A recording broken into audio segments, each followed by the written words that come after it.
حضرت عبداللہ ابن عمر رضی اللہ تعالیٰ عنہ بیمار ہو گئے، شدید علیل تھے، طبیعت مبارک میں کمزوری آ گئی، کچھ کھانے کو دل نہیں کرتا تھا، گھر والے بار بار کہتے کچھ کھا لیجئے کچھ کھا لیجئے، نہیں کھاتے تھے۔ بالآخر حضرت نافع آپ کے غلام تھے، ان سے کہنے لگے کہیں سے مچھلی مل جائے نا تھوڑی سی تو میں کھاؤں گا۔ تو کہتے ہیں میں سارے مدینے میں ڈھونڈتا رہا، مچھلی نہ ملی، اگلے دن بھی ڈھونڈی تو نہ ملی، تیسرے دن بھی ڈھونڈی تو نہ ملی، تو فرمانے لگے یار بس چھوٹی سی خواہش ہے، کوئی فرض نہیں ملتی تو رہنے دے۔ کہتے ہیں چوتھے دن مچھلی مل گئی، میں 1.5 دینار کی مچھلی لا کے حضرت عبداللہ ابن عمر رضی اللہ تعالیٰ عنہ کے سامنے جو مچھلی رکھی تو آپ نے لقمہ روٹی کا توڑا تھا، مچھلی کو لگانے لگے کہ دروازے پہ فقیر نے آ کے آواز دی کچھ کھانے کو دو۔ تو حضرت عبداللہ ابن عمر نے روک لیا اور ہنسے۔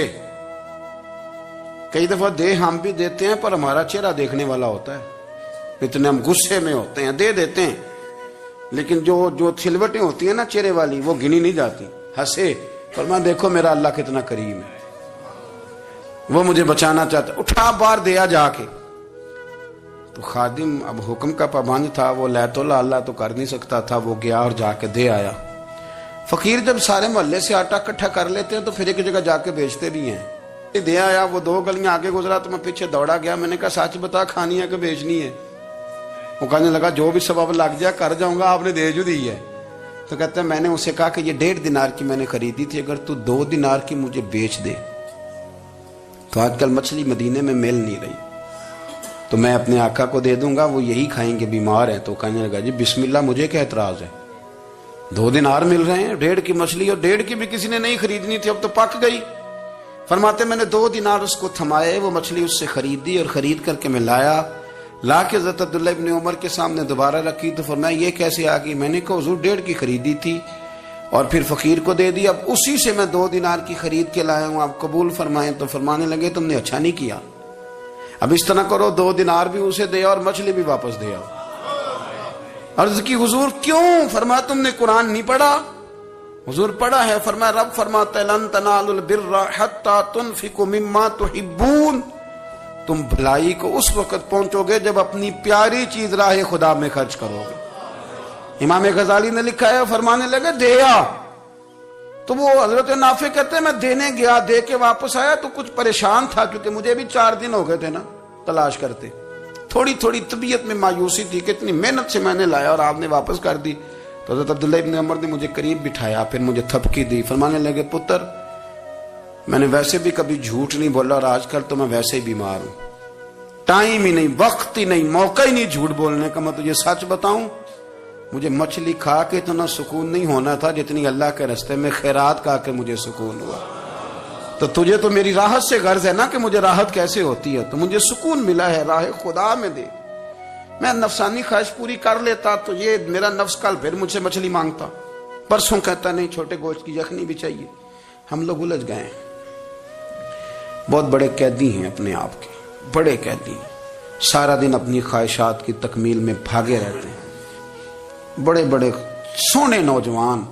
میں ان پہ تنقید نہیں کرتا، مجھے ان پہ ترس آتا ہے، جب میں رات کے اندھیروں میں انہیں ٹیلی فون لے کے چوکوں میں کھڑے دیکھتا ہوں تو مجھے رحم آتا ہے۔ میں کہتا ہوں دیکھو نفس کی خواہش کے پیچھے یہ کیا مثلاً آخر کیا ہے اس میں، ایک عورت کے پیچھے تباہ کر لیا اپنے آپ کو، یعنی زیادہ سے یہ کوئی مقصود ہے، یہ کوئی مقصد حیات ہے جس کو مقصد بنا لیا ہے؟ میرے عزیز بات کو سمجھ لیں، اتنا خوبصورت آدمی ہے اور اتنا اس کا اونچا قد کاٹ ہے، اور کیا کس کے پیچھے یہ بھاگا ہوا ہے؟ بڑا سمجھدار، دانشور، عقل مند آدمی، ذی روح بندہ، لیکن اس کا سٹیٹس آپ یہ ملاحظہ کریں کہ وہ 20-40 ہزار کی خاطر جھوٹ بولتا ہے، دھوکہ دیتا ہے، فریب اور فراڈ کرتا ہے۔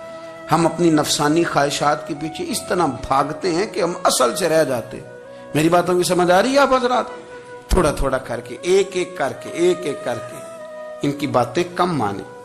وہ ضروری تو نہیں نا کہ سویرے ناشتہ بازار سے اپنی مرضی کا تگڑا کیا ہے، بازار سے لا کے پوڑیاں چنے بہترین کھائے، اور پوڑیاں چنے ابھی کھائے نہیں، شاپر میں ڈالے ہوئے ہیں، اور وہ لے کے ابھی آ رہا ہے تو ساتھ ہی رستے سے